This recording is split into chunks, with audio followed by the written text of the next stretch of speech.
బైరామల్గూడలో మరో వంతెన గ్రేటర్లో రెండో సెకండ్ లెవెల్ ఫ్లైఓవర్ ఎస్ఆర్డిపిలో 34 ప్రాజెక్టు పూర్తి.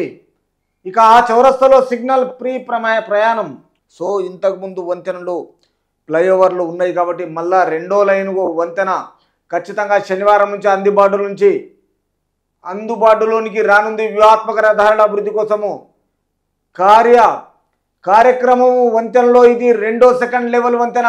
ఇప్పటికే బయోడైవర్సిటీ జంక్షన్ వద్ద సెకండ్ లెవెల్ వంతెన అందుబాటులోకి వచ్చిన విషయము బైరామల్గూడ చౌరస్తాలో ఎల్బీ నగర్లో నుంచి ఓఐసీ ఆసుపత్రి వరకు ఎడమ నుంచి కుడి వైపు వంతెనలు అందుబాటులోకి వచ్చాయి.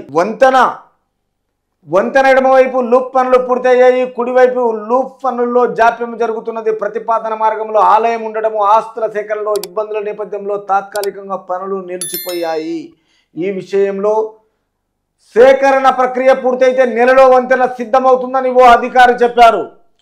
ఈ వంతెన ప్రారంభంలో బైరామల్గూడ చౌరస్తా 80% మేరా సిగ్నల్ ఫ్రీ జంక్షన్ కానుంది. ఈ విషయంలో ఒక అధికారి ఏమంటుందంటే ఈ ప్రక్రియ పూర్తయితే వంతెన సిద్ధమవుతుంది. ఒక అధికారి ఈ వంతెన ప్రారంభంలో బైరామల్గూడ నుండి బిఎన్ రెడ్డి నగర్ శాతం వరకు 80% గ్రీన్ ఫ్రీ సిగ్నల్ జంక్షన్ కానుంది. నిర్మాణంలో ఉన్న లూప్ కూడా అందుబాటులోకి వస్తే సిక్కులు లేకుండా రాకపోకలకు అవకాశం ఉంటుందని చెప్తున్నారు.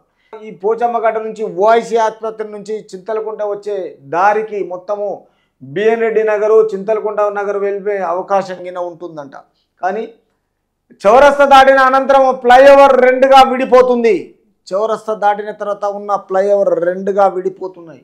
కాబట్టి ఈ గ్రేడు సెపరేటర్ ద్వారా చింతలకుంట మరో గ్రేడు 178 కిలోమీటర్ల పొడవున్న ఈ ఫ్లైఓవర్ను నిర్మించారు. కాబట్టి రెండో లెవెల్ వంతెన నిర్మాణ వ్యయము 134.25 కోట్లు. ఎడమవైపు లూపు 21.63 కోట్లు, కుడివైపు లూపు 22.30 కోట్లు నిర్మాణంలో ఉంది.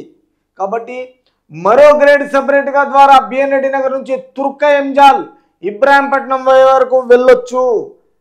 ఇక్కడ నుంచి సాగర్ రింగ్ రోడ్ నుంచి Chintalakunta left side right side BN Reddy Nagar, BN Reddy నుంచి ఎంజాల్ వరకున వెళ్ళొచ్చు. కాబట్టి ఇది తుర్కెంజాల్ బిఎన్ రెడ్డి నగర్ తుర్కెంజాల్ ఇబ్రాహీంపట్నం వైపు వెళ్ళడానికి అదే రూట్లో వెళ్ళొచ్చు. కాబట్టి బిఎన్ రెడ్డి నగర్ నుంచి చింతలకుంట వైపు నుంచి వచ్చే వాహనదారులు ఎడమవైపు లూప్ ద్వారా ఎల్బీ నగర్ వైపు సిగ్నల్ చిక్కులు లేకుండా రాకపోకలు సాగించే అవకాశం ఉంటుంది.